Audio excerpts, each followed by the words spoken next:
The struggle to find courses that truly speak your language, it's finally over. Welcome to EduQuest, where learning is made just for you. At EduQuest, we bring you a wide range of online courses, from career building programs to skill boosting masterclasses, all in your regional language. Because we believe language should never be a barrier to success. Our courses are tailor made after understanding what today's learners really need. So why wait? Start learning the smarter, simpler way only with EduQuest. Visit eduquest.courses and explore your next course today. And hey, don't miss out on our exciting offers and promotions. Welcome to this video. இந்த video நம்ம என்ன பார்க்க போறோம் அப்படின்னா front and டெவலப்பரோட road map பார்க்க போறோம். நம்ம சேனல்லே ஆல்ரெடி HTML-க்கு 6 வீடியோஸ் போட்டிருக்கோம்.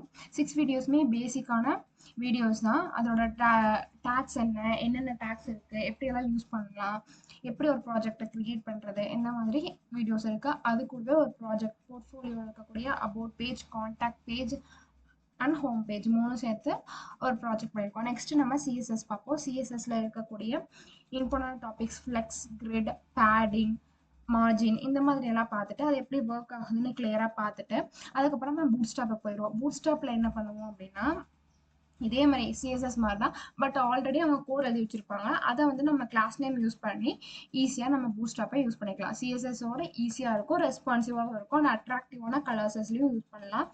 ஜாவா ஸ்கிரிப்ட்ன்றது இம்பார்ட்டன்ட். அதுதான் வந்து ஒரு ஸ்டாட்டிக்கான வெப்பேஜை டைனமிக்காக சேஞ்ச் பண்ணக்கூடியது.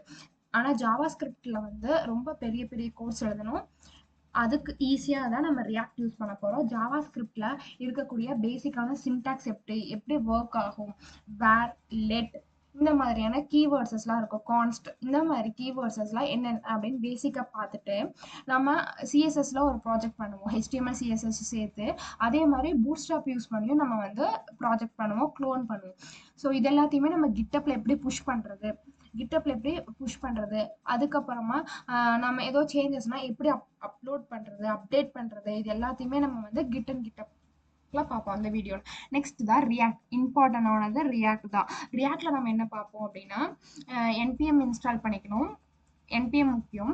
அதுக்கப்புறமா அந்த ரியாக்டில் HTML, CSS and Java script மூணுமே சேர்ந்து தான் நம்ம ரியாக்ட் அப்படிங்கிற ஒரு ப்ராஜெக்டில் நம்ம யூஸ் பண்ணி பில்ட் பண்ணுவோம்.